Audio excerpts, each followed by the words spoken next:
मरम न जान सकी महतारी, रही खिलावत बारी बारी। दशरथ मरम जान जो पहुते, तौ काहे वनवास पठौते।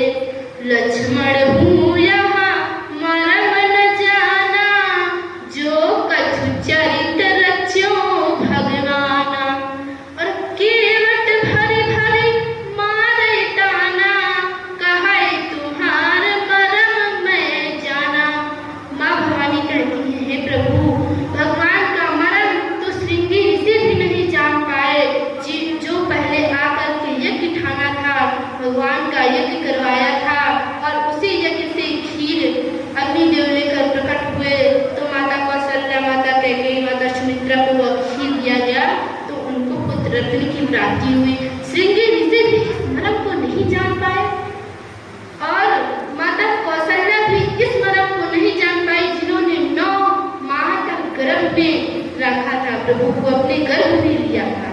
कौशल्या माँ भी मरम नहीं जान पाई, और तीनों माएँ मरम नहीं जान पाई, जो बारी बारी लेकर के भगवान को खिलाती थी, भगवान को खिलाती थी, भगवान से लाड प्यार करती थी, दुलार करती थी।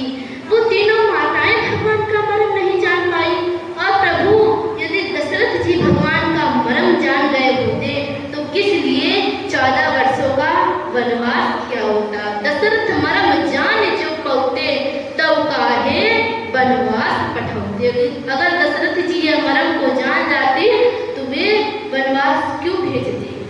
और लक्ष्मण हूँ यह मरम न जाना, जो कुछ चरित्र रचो भगवान। और लक्ष्मण जी भी इस मरम को नहीं जान पाए, भगवान ने जो जो चरित्र को रचा, लक्ष्मण जी उस मरम को नहीं जान पाए। प्रभु, तो ये केवल क्या ताना दे रहा है, हे प्रभु, मैं आपका मरम जानता हूँ। केवट भरी भरी मारे ताना, कहे तुम्हारे मरम में जाना। आखिर ये केवट भगवान का मरम क्या जानता है, क्या जानता है केवट भगवान का मरम।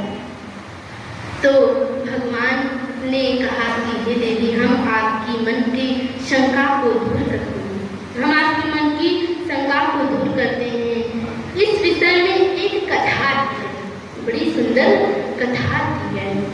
भगवान शिव शंकर कहते हैं कि हे देवी, ध्यान से सुनो, यह केवट पूर्व जन्म में एक कछुआ था, पूर्व जन्म में एक कछुआ था, और यह नदी नाले सरोवर में रहता था। तो वह एक सरोवर में रहता था, तो उस सरोवर का पानी सूख गया, उस सरोवर का पानी सूख गया। तो एक ऋषि ने देखा, उनको दया आ गई, और उन्होंने उस कछुए को ले जाकर के क्षीर सागर में डाल दिया, क्षीर सागर में डाल दिया। और जब क्षीर सागर में डाल दिया, तो वह कछुआ भटकते भटकते भटकते भटकते भगवान के निवास स्थान पर पहुंच गया, भगवान के निवास स्थान पर पहुंच गया, जहाँ भगवान थे, जहाँ भगवान रहते थे, निवास स्थान पर पहुंच गया। जब निवास स्थान पर पहुंच गया, तो वह कछुआ भगवान के चरणों को छूना चाहता